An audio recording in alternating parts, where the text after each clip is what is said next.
but he came to us from a zoo in Coffs Harbour. His name is Storm, and his trainer's name is Angela. How about a big, loud Easter welcome for them both?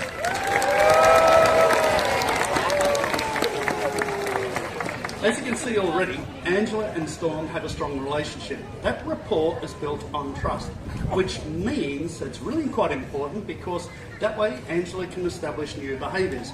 Why don't we get an even better look at Storm? Now he's going to come across to the front and Ange is going to get Storm to practice catching some fish. And he's in the wrong place. Which is kind of okay because he's only learning to do this. You notice that Michelle, the other trainer, is coming out the front as well, and Michelle's just standing here as a guide for Storm. So we kind of expected him to get that wrong in the first place, which is totally fine. And now he's going to aim for Michelle. There's a lot of talking going on between the two trainers and the seal, and maybe frame by frame he'll make his way over here to Michelle. No. He's a pretty handsome character. When he was born, he looked a bit like his mum. He's in a transition stage. Why don't you give him a big round of applause for that? Oh, and Michelle's also here to take any hits so that we don't get our audience copying that fish in the face either. Now, those in the front row may have heard that. Guys at the back, you wouldn't have. Australian sea lions have a very soft voice.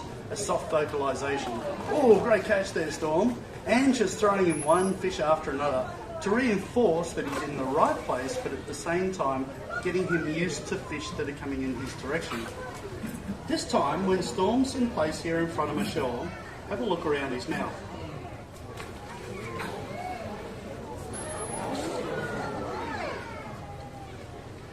As he went to catch that fish, you may have noticed his whiskers started to rise. On the end of every whisker is a nerve ending, and that'll become more obvious when we get one of our more experienced seals out a little later on. They use their whiskers to help them to find food. And that's a great way to start things off. Pretty soon he'll start to turn into a brownish colour and get a lovely blonde mane on the top of his head, telling us that he's a mature male, and that's a great way to start things off. That's Storm, everyone. This is Pepper. How about a big high for Pepper and his trainer and best friend Jacob? It looks a bit different. By nature, Californian sea lions are highly driven animals. They're a bit like the racehorse of the seal world.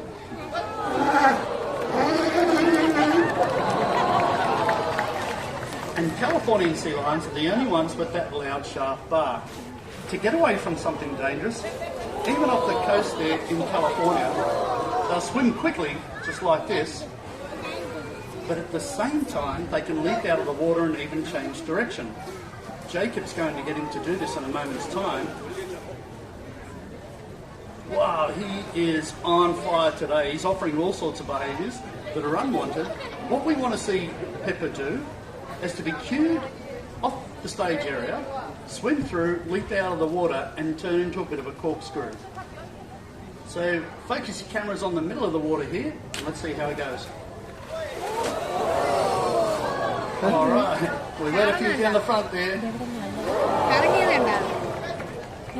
You might wonder, hey, what's this about? Well, one way, it's a good method that we use to keep our older seals nice and exercised at all times. Wow, I was watching that. I think we've got a baby down the front being baptised. It's really soaked your little one, that's great. But did you know that when seals do try and swim away from something, you could check out videos of South Africa and Shark Alley. They try and get away from those big white sharks. They'll leap out of the water and do all sorts of somersaults to try and confuse the predator.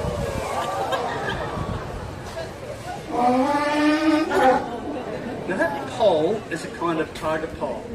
When the seals are initially learning behaviours with us, we get them to touch the palm of our hand or the end of the pole with a ball on it.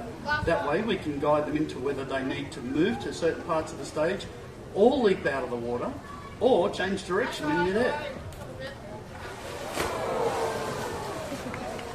And that's a really good job. That's Pepper, everyone.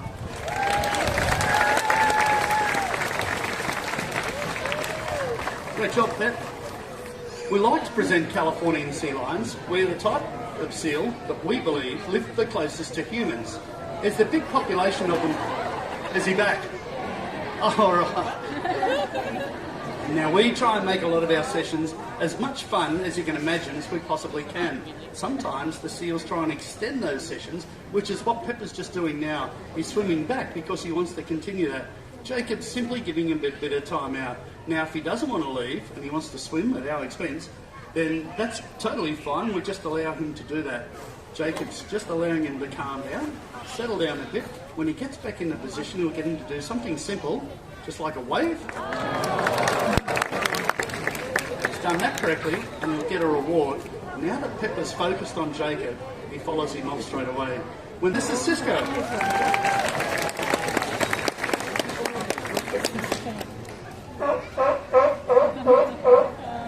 Now, if you hear that sound throughout the zoo today, you'll know that it's only the Californian sea lions that have that loud, sharp bark.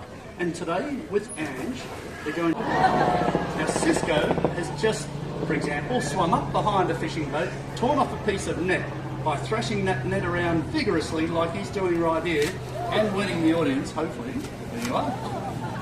He's shaking free any fish that have been caught in that net.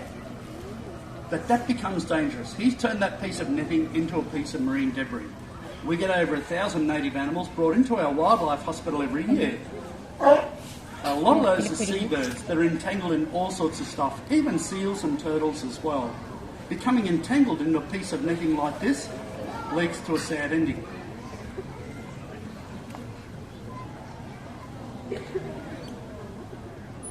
Life for a seal in the wild isn't always easy, and human impact is one of their biggest challenges.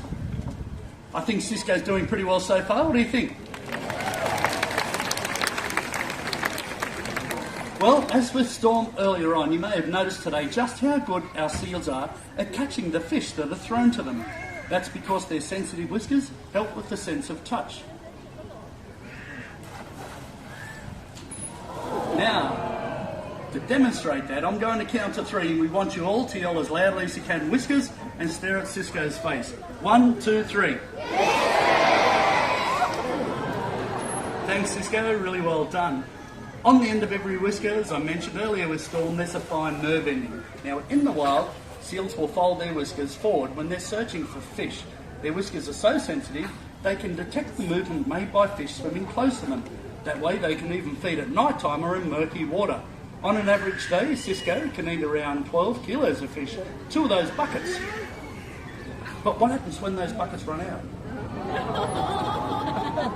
Well, I think Cisco's going to come down by the water's edge and join his best friend Angela, and together they're going to have a look in and see if they can see any fish.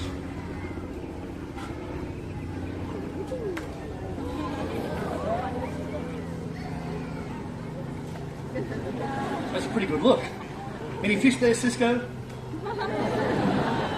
But sadly, that's the case for a lot of Cisco's wild cousins. Over the last couple of decades, by overfishing our oceans in many parts of the world, we've made it hard for a lot of wild marine creatures to find their food. But there's something that we can do which does make a difference. When next looking for seafood to purchase, look for this symbol. Thanks, Cisco.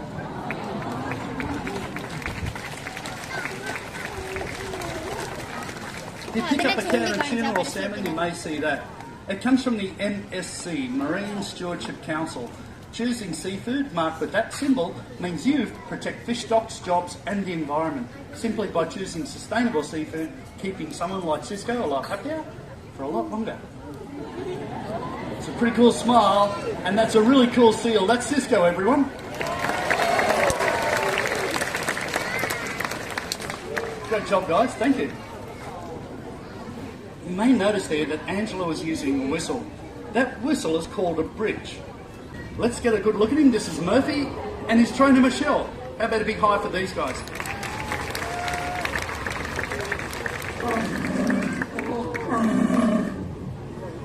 Part of caring for our seals is training them in behaviours. It all takes time and trust. Murphy won't do anything he doesn't want to do. Now, some of these behaviours can be as simple as a mouth open on cue. This happens every morning before the zoo opens. It's a way in which we can keep the animals in good health. In fact, by doing this, we're able to check their teeth and their tongue at all times. Something else that Murphy can do can be more challenging, leaping out of the water and hitting a target. For this, we need the assistance of someone in the audience who'd like to help us out, doesn't mind getting wet. All right, champ, you're in the blue cap. Come on down. What's your name? Max. All right, Max, come up nice and close to the window. On the count of three, look that way. On the count of three, we want you to yell, "Jump Murphy," and throw your arms in the air. Got that? All right, just wait till I get safe, mate. All right, Max. 1, 2, 3. Jump Murphy. Jump Murphy.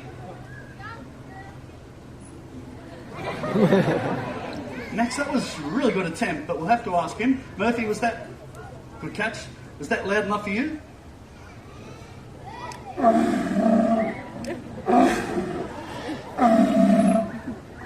What did he say? He said no, Max. So how about we get everyone in the audience to help you out? On the count of three, we want you and everyone to yell, "Jump Murphy," and don't forget, throw your arms in the air. 1, 2, 3.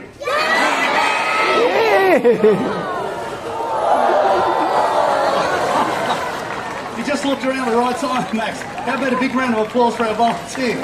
Good job, mate. Just in time to get wet, and I forgot to tell you to keep your mouth closed.